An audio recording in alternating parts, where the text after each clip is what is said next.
Salut tout le monde! Aujourd'hui on se retrouve pour la 6e capsule littéraire de ce mois d'août 2021 avec, comme je l'avais promis il y a quelques jours, une autre saga qui se passe dans le même univers que Grisha de Leigh Bardugo, puisque là il va être question de Six of Crows de la même autrice. Et sans plus tarder, je vais vous en parler.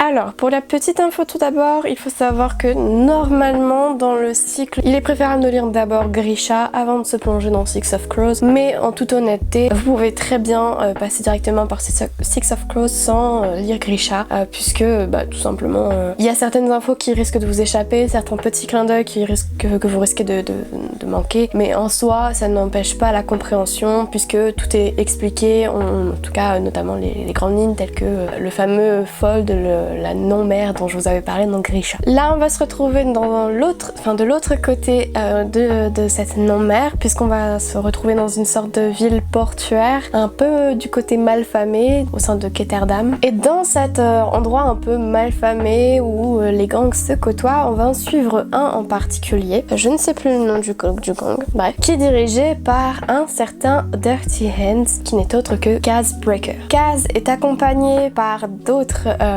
fidèles compagnons tels que Inej, Jesper, mais également Nina et Mathias. Et cette joyeuse bande qui au départ semble plutôt mal barrée puisque chacun s'agglutine progressivement à ce groupe, va devoir pénétrer dans ce qu'on appelle, donc je crois c'est le palais de glace, quelque chose dans le genre. Je l'ai pas noté évidemment, mais donc ils vont devoir s'infiltrer dans un palais hautement sécurisé afin de réussir une mission susceptible de leur ramener beaucoup d'argent. Et cet argent, Kaz et le reste de la bande le convoitent évidemment parce que chacun va pouvoir réaliser ses rêves qui sont tous plutôt différents. Voilà, j'ai un peu mal présenté certainement. Mais vous vous en doutez, ça ne va pas se passer facilement et ça va engendrer beaucoup de péripéties, beaucoup d'instants comiques, d'instants plutôt doux entre les personnages tandis que leur relation évolue. Personnellement, je trouve que par rapport au premier tome de Grisha, le premier tome de Six of Crows, il en jette un max. C'est-à-dire que au niveau du contenu, la richesse est beaucoup plus présente dès le premier tome que dans Grisha. On va avoir des personnages qui sont approfondis au niveau de la psychologie, au niveau de leur caractère, de leurs habitudes. On va avoir accès à vraiment chacune des intériorités de tous les personnages puisque les points de vue vont changer tour à tour. Et je trouve que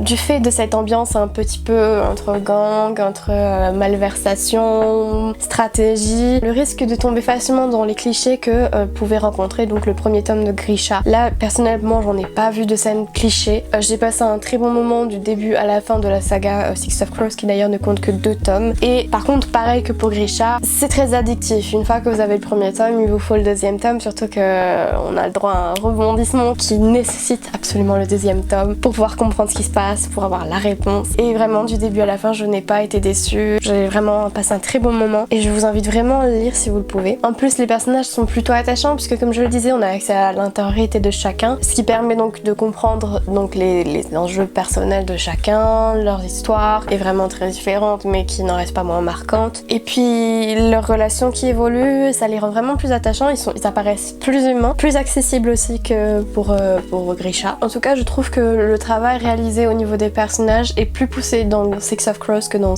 dans Grisha, pardon. Le rythme est également plus soutenu dans Six of Crows, donc personnellement j'avoue que j'ai préféré Six of Crows que Grisha. Mais bon voilà, les deux sont indubitablement liés, donc si vous avez aimé l'un, je vous conseille quand même de vous tourner vers l'autre saga parce que ça risque de vous plaire et comme je l'ai dit, il y a souvent des renvois, enfin plus dans Six of Crows du coup, mais il y a des renvois comme ça qui sont faits et qui sont appréciables. Pour moi, c'est typiquement le genre de lecture qui est idéal, pareil, pour les vacances parce que c'est léger, ça passe bien, c'est addictif, on voit pas le temps passer, les pages s'enchaînent et c'est un livre que on peut ramener sur la plage, sur un transat, n'importe où vraiment, mais passer un très bon moment et avoir un bon souvenir de nos vacances en fonction de nos lectures. J'espère évidemment que cette capsule littéraire vous aura plu. Si c'est le cas, n'hésitez pas à laisser un commentaire, un like, à partager. Puis moi, je vous dis à très bientôt pour de prochaines capsules.